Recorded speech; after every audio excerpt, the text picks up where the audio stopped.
My dear friend, have you ever looked at the history of your family and sensed a persistent struggle?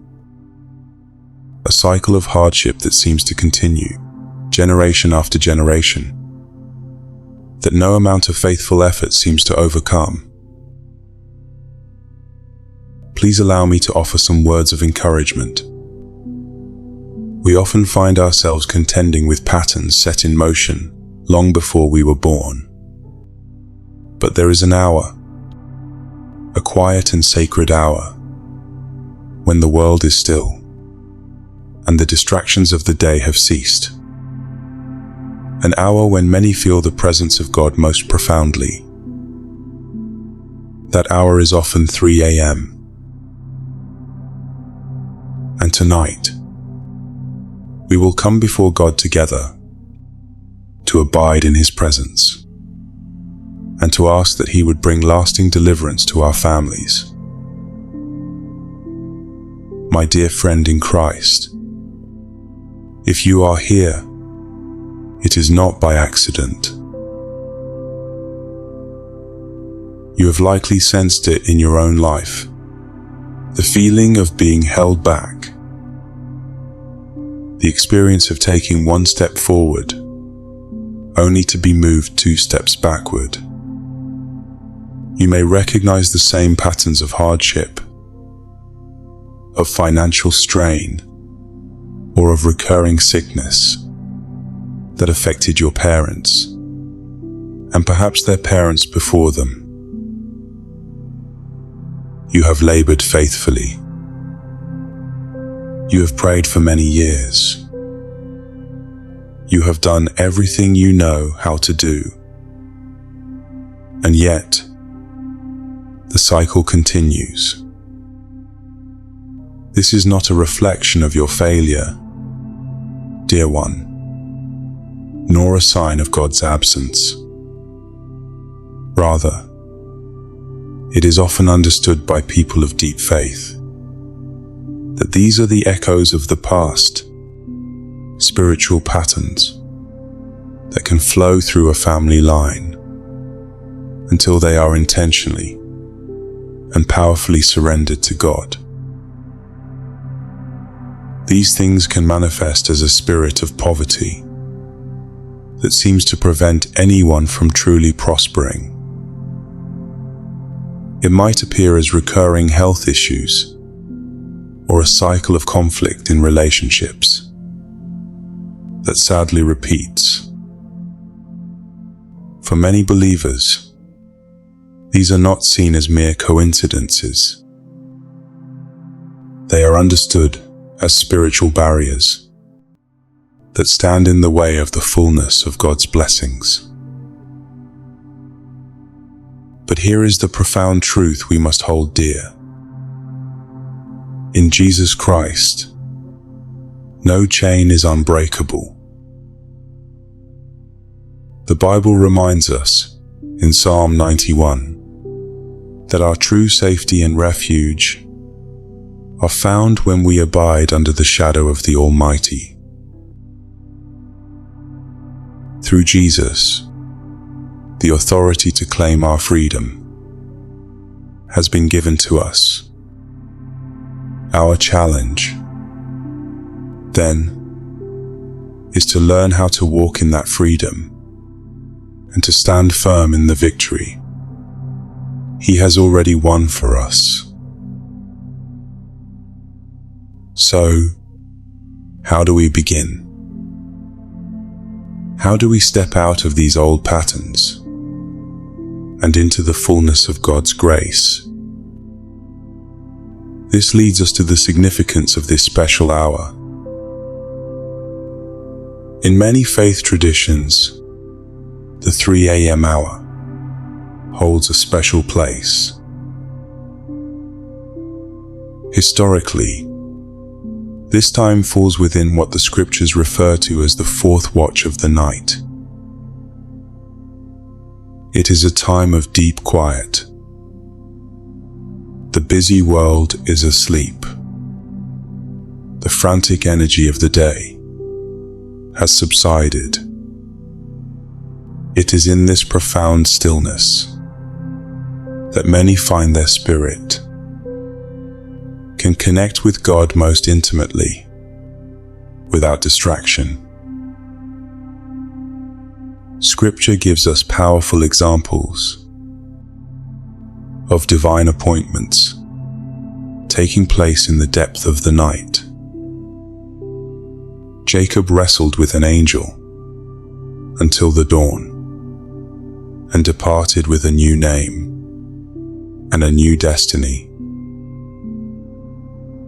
The Gospels tell us that Jesus would often rise a great while before day to go to a solitary place to pray. Paul and Silas prayed at midnight in a prison, and the foundations shook and their chains fell away.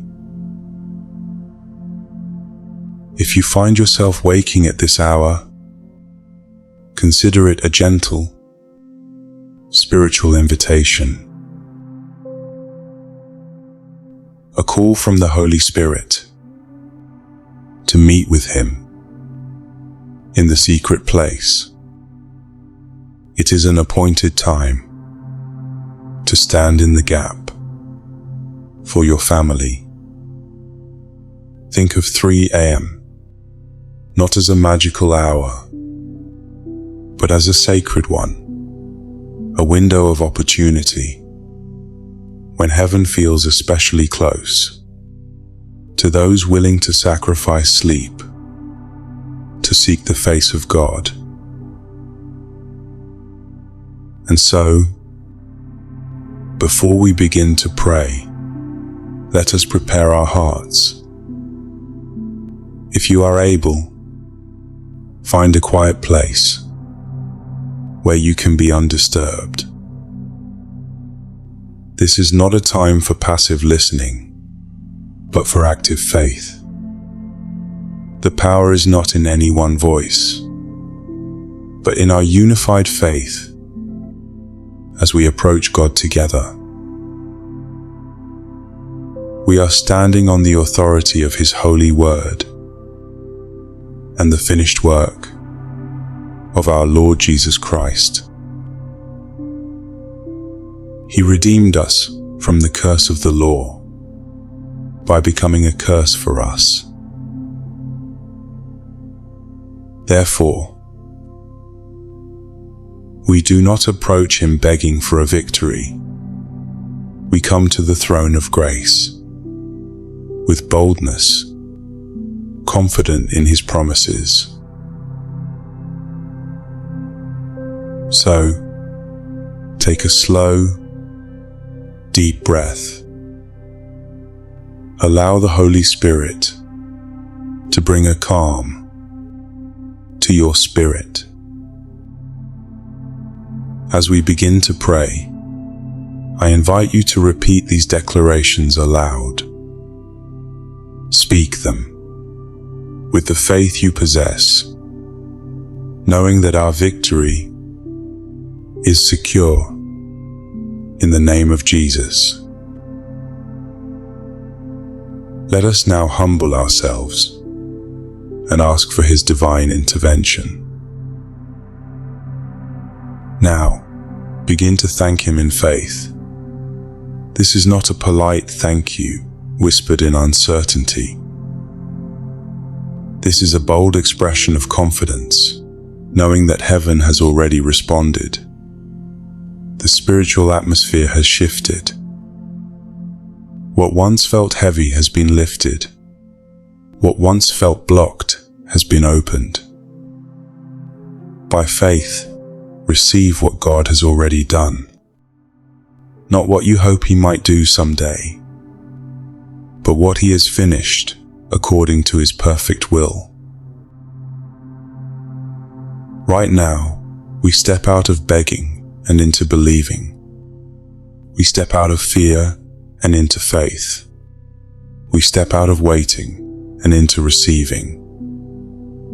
Our posture changes because our God has moved. The enemy no longer has the final word. Heaven has spoken. I decree and declare that our breakthrough is no longer on its way. It is here. It has arrived. It has manifested.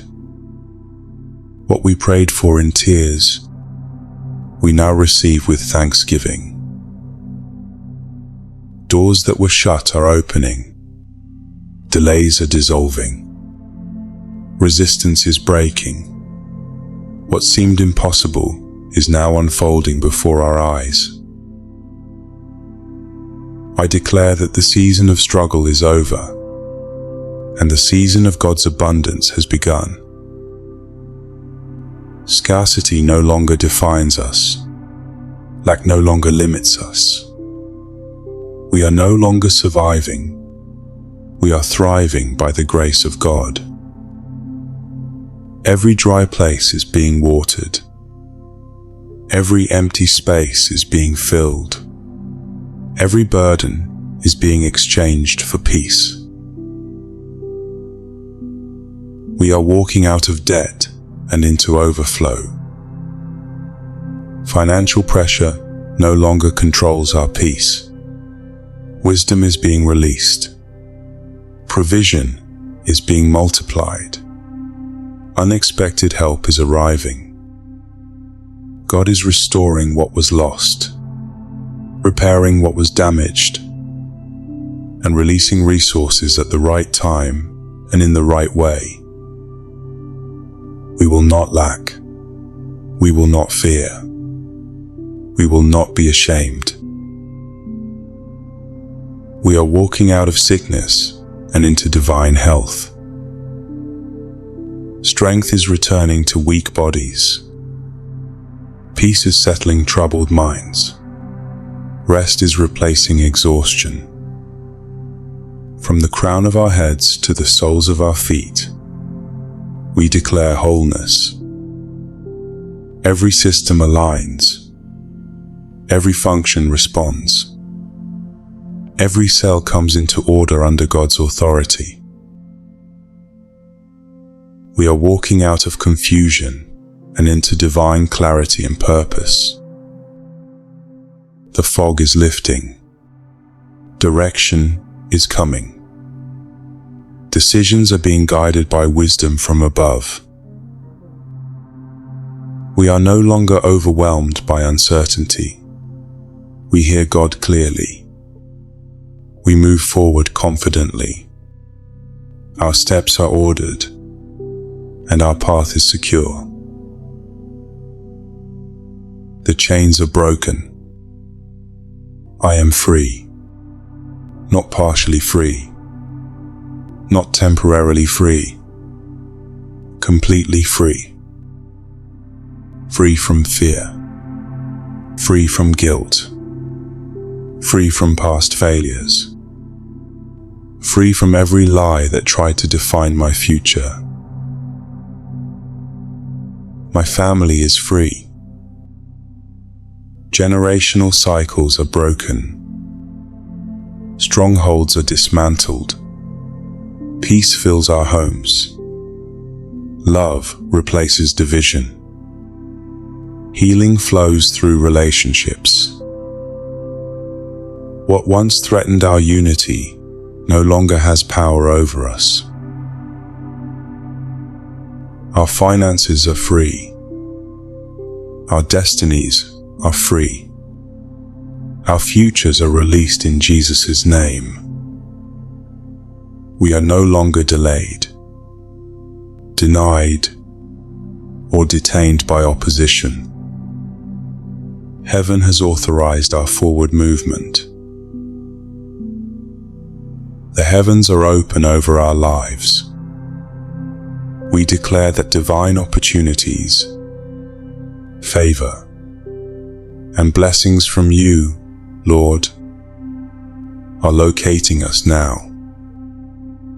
Not later, not someday, now. What was meant for our harm has been turned for our good.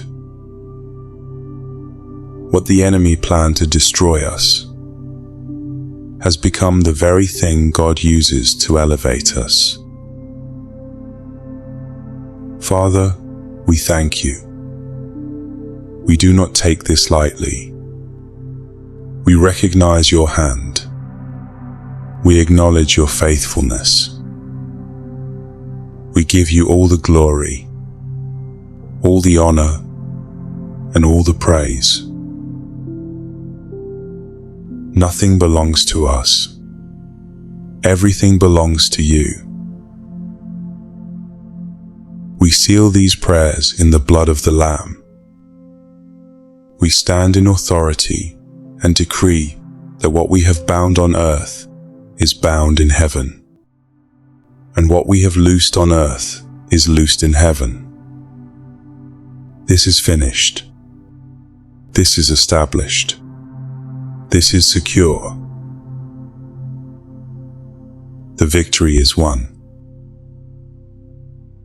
and we receive it fully, boldly, and gratefully. Amen. If this time of prayer has brought peace to your heart, you're welcome to remain with us by subscribing. We gather here simply to rest in God's presence and to pray together whenever your heart needs comfort. If you feel led, you may gently press the like button as a quiet act of faith, a small way of saying, Lord, I receive your peace. And if someone comes to mind, a loved one, a friend, or a family member, you may share this prayer with them, allowing God's peace to reach their heart as well. There is no pressure here, only prayer, only rest, only the gentle presence of God.